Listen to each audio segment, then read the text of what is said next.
If we had to make a science-inspired guess for how an entity like God could have come to exist, how might we do it? This is not as hard as one might initially think, as there is a thought experiment that gets us most of the way there: the Boltzmann brain hypothesis. This hypothesis is named after Ludwig Boltzmann, a 19th-century physicist who was grappling with the implications of the second law of thermodynamics, which states that entropy of an isolated system always increases over time. On a cosmic scale, entropy can be thought of as the universe's tendency to even out all heat, energy, and matter. Heat, for example, always flows from hot objects to cold ones, never the reverse, because this spreading out of energy increases entropy. Since entropy can only increase over time, it suggests that the entire universe can only slowly progress towards a state of maximum entropy. When the universe reaches maximum entropy, there would be no temperature differences, no potential for work, and no complex structures across all of reality. Everything would just be a uniformly cold, dark, and featureless entropic soup of particles and energy. This maximum entropy state is referred to as the heat death of the universe. The second law of thermodynamics is problematic because our observable universe is clearly not in a state of heat death. The existence of low-entropy structures like galaxies, stars, planets, and people seem to contradict the overall trend predicted by the second law, because if the universe has existed for an infinitely long time, as was generally believed in Boltzmann's era, we would expect it to have already reached a state of maximum entropy an astronomically long time ago. The fact that it hasn't is puzzling. To reconcile this, Boltzmann proposed that even in a universe that was approaching maximum entropy, random fluctuations could still occur, creating pockets of order in a sea of disorder. Most of these fluctuations would be inconsequential, such as a handful of particles briefly clumping together before dispersing. Given enough time, which we would have in an eternal universe with infinite time, larger and more sustained fluctuations become possible. Thus, Boltzmann proposed that our observable universe could be the result of one such massive fluctuation, which came into being from a large region of the high-entropy universe spontaneously configuring itself into our ordered reality purely by chance. Having been created, he suggested our spontaneous low-entropy bubble would evolve according to the laws of thermodynamics as expected, gradually increasing in disorder over billions of years before dissipating back into the entropic soup. Unfortunately, Boltzmann did assume the universe has existed forever, which is not completely congruent with modern understanding. While most scientists no longer assert the universe has existed infinitely, whether it is finite also remains undetermined. As of now, scientists lean towards a finite existence of the universe, with the Big Bang as the fixed beginning of time, a position only held because it's impossible to observe what existed before the Big Bang, assuming there even was a before to be observed. To Boltzmann's hypothesis, however, it doesn't particularly matter if the universe is finite or infinite. For it to hold weight, there only needs to be a state of high entropy where fluctuations can occur across an infinite time period, regardless of how that state came to be or how long it has existed. Whether in an eternal universe or in the far future of a finite one, the conditions for such fluctuations could arise thanks to the second law of thermodynamics. As modern cosmology holds that the inevitable fate of the universe is an infinitely long heat death from a finite Big Bang origin point, we can expect these conditions will be met. Although all energy will be distributed evenly in the heat death, quantum mechanics allows for fluctuations that are brief, random changes in energy, even in a vacuum. Therefore, even in a post-heat death universe, where all usable energy has dissipated and maximum entropy has been reached, small temporary fluctuations can still occur. Within such temporary fluctuations, basic structures such as protons and electrons can form and then bind into hydrogen atoms. Such formations would be astronomically unlikely, requiring both particles to spontaneously emerge close enough to one another to interact and bind together. Yet given infinite time, we should expect a hydrogen atom will eventually form.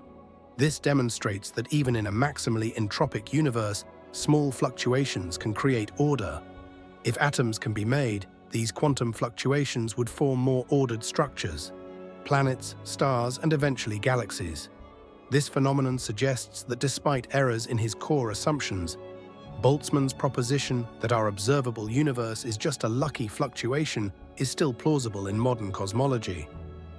However, accepting that complex structures can be made in a post-entropic state does lead to some counterintuitive conclusions. If our universe is just a random fluctuation, it's far more likely for smaller, simpler, low-entropy systems to form than larger, more complex ones. One such low-entropy configuration is where the concept of Boltzmann brains first appeared.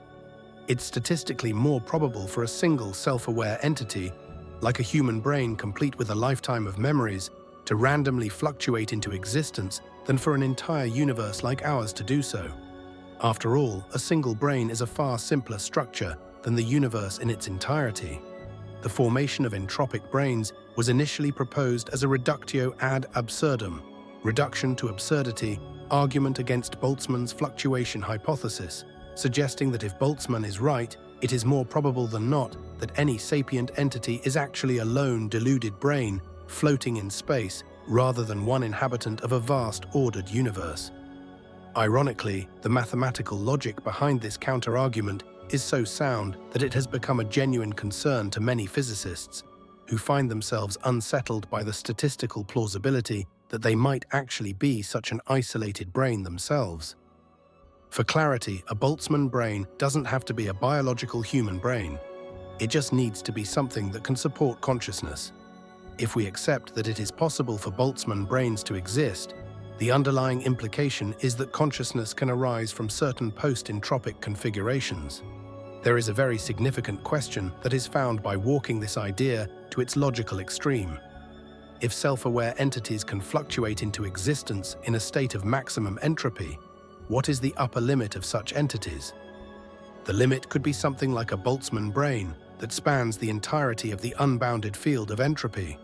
Considering there are different forms a Boltzmann brain can take, this entity could also be configured in a way that makes it maximally powerful within the area it encompasses. In this context, maximally powerful suggests the capacity to control and manipulate all aspects of reality to the fullest extent allowed by the laws of physics. This entity would not necessarily be omnipotent in the classical sense of being able to do literally anything. Rather, it would be constrained by the fundamental laws of the universe. The distinction is that it would be able to utilize these laws to their absolute limits, far beyond what we can currently conceive or achieve technologically. If a maximally powerful self-aware entity fluctuated into existence out of the entropic soup, it could possess the power to bring total entropic chaos into complete order in an instant. Such a phenomenon would offer a viable explanation for the Big Bang, how our lucky low-entropy universe with tuned physical laws persists and has a finite beginning. If the laws of nature permit it, after creating this universe, this entity could continue to interact with the new creation, possibly retroactively altering it or rewriting portions of it at will. Of course, the possibility for a maximally powerful self-aware entity to form in a state of maximum entropy is amongst the most improbable things in existence. Yet across infinite time, the concepts of probable or improbable become meaningless. In fact, if something can happen, it is often considered to have already happened from the perspective of eternity, and our entity only needs to happen once. The odds are better if we also consider that this entity doesn't necessarily need to begin maximally intelligent or powerful. It only must be a configuration that can evolve and mold more of the entropic soup over time. If allowed to evolve in this way over infinite time, it will eventually become maximally powerful anyway, and be able to shape as much of the universe as reality permits. Whether or not a maximally powerful entity has evolved or fluctuated into existence, if it hasn't come to pass already, it will eventually come to pass across eternity in the oncoming heat death. If this happens in the future, and the laws that govern time permit it, the theoretical entity could retroactively extend its presence backwards in time before it was created. Of course, this would cause an ontological paradox. The entity's existence would become self-causing.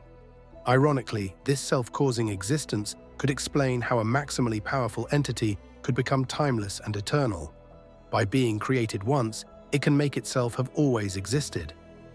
Acceptance of this self-causing paradox sounds unintuitive, but some interpretations of physics, such as the Wheeler-Feynman absorber theory or certain interpretations of quantum mechanics, allow for retrocausality, or future events influencing the past.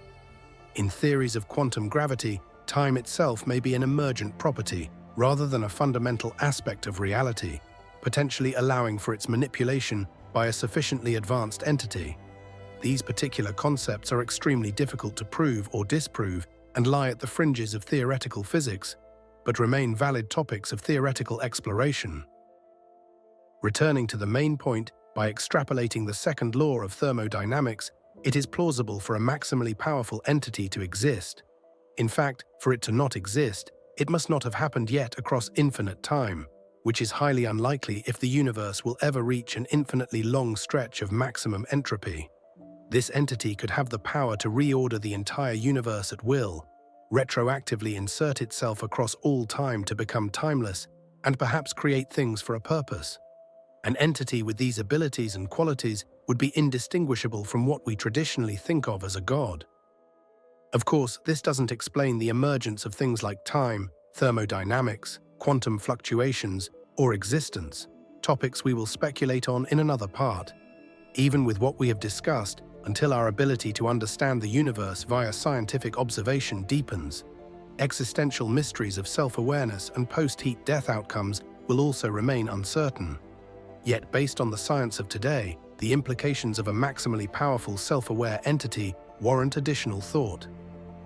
As an anthropically optimistic aside, this exercise shows that cosmic operations, especially post-entropic ones, take unimaginably long periods of time. If this is the norm for the universe, it may not actually be correct to view them as unimaginably long, but our brains as unimaginably fast compared to what is typical in reality, which is a great credit to their configuration. Our lives and decisions occur in a series of seconds, making years, whilst cosmic processes may take eons within eternity. This may suggest that intelligence itself, and particularly human intelligence, is one of the most remarkable phenomena in the universe, perhaps even made in the likeness of something greater. Regardless, whether we are orchestrated by astronomical coincidence or with intelligent intention, being sapient truly is a supreme privilege.